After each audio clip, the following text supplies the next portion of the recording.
Hello, my name is David. I am an hydrologist. I have a strong passion for the use of modeling techniques in understanding and resolving challenges in hydrological processes in various environmental settings. I possess a master's degree in agriculture and biosystems engineering with a specialist option in water resources management. I have always been fascinated with water because water connects the world from the glaciers to the oceans, to the rivers, to the stream, to groundwater, even the atmosphere. Water form the basics for life. Over the course of my career, I have developed my research skills with interest in understanding the fundamental challenges that affect quality and sustainable use of water resource, especially during my master's degree where I studied groundwater quality and pollution pattern.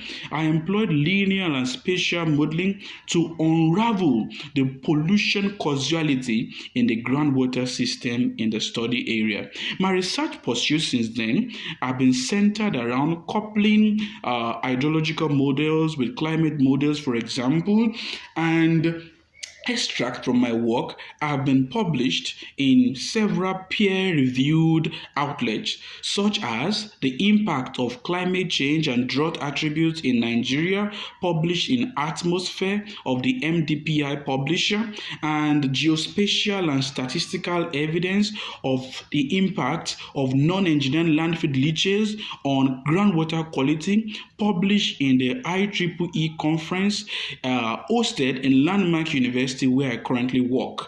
I have been privileged to teach undergraduate students topics, subjects such as hydrology and hydraulics, irrigation and drainage, among others. I've also co-supervised undergraduate students, and a list of the supervised projects are listed in my curriculum vitae. As a registered engineer, I've also implemented several sustainable solutions for hydrology, especially in groundwater exploration and exploitation. I am a registered member of the Nigerian Institute of Agricultural Engineers and also a member of the American Society of Agricultural and Biological Engineers, ASABE, and also a member of the International Agricultural Hydrological Sciences.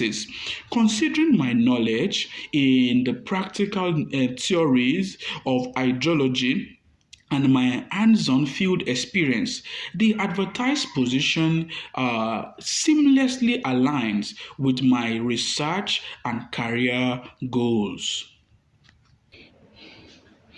I have embarked on several field trips which have afforded me the opportunity of applying my theoretical knowledge in real life scenarios.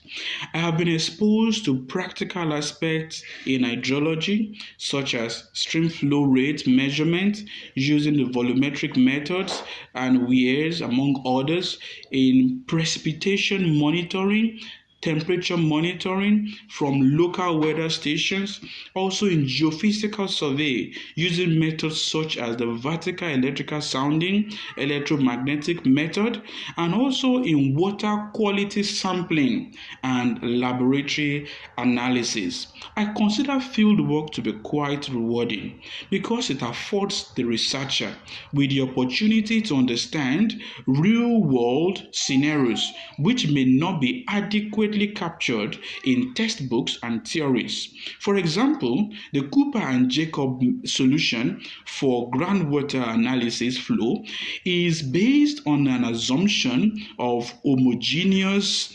aquifer and isotropic situation, and which is not available on the field. Although field work may be tedious and challenging due to the exertions and the rigor involved, it is quite beneficial because it remains a very important key building block in hydrological modeling.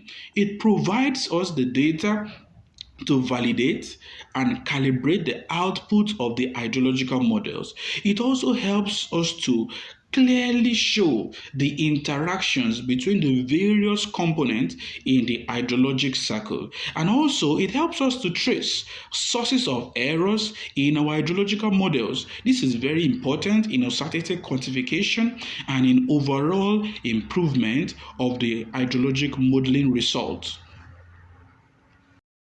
Modeling is tremendously important in hydrology, as it affords the researcher the opportunity to conceptualize and simplify the inherent complexities of the hydrological process so as to be able to identify the key drivers of change. While writing code may allow for full customization and increased flexibility, I consider it to be quite time consuming and resource intensive. Established process based hydrological models such as the SWAT model, the mud flow, with the community support that it affords, provides a time efficient and a simple solution. In my research adventure, I've employed several modeling techniques such as regression modeling, spatial modeling using tools such as ArcGIS and SOFA, and neural network modeling. I am in the process of learning Bayesian approaches also in probabilistic modeling using techniques such as Monte Carlo simulation in uncertainty quantification. It is my opinion that spatial modeling, like I employed in my article titled Mapping Groundwater Suitability for Irrigation Using GIS, it was published in the IOP journal, gives an opportunity for us to have a deeper understanding of spatial patterns and relationships within the study area. It also helps us to understand how the phenomenon varies across space, and very critical in decision support for urban planning and resource conservation, and also gives a platform to integrate multiple data sources and to capture the interactions and the dynamics that accompany hydrological process. I observed some limitations, especially with quality data input, which is quite a challenge in the study area that I used. I also observed challenges with oversimplification by the model, leading to uncertainties. That is why I'm quite enthusiastic about improving my modeling skills under the advertised project on evaluating the information content of tracer data in catchment transit time modeling. I want to really appreciate you for this opportunity. Thank you very much.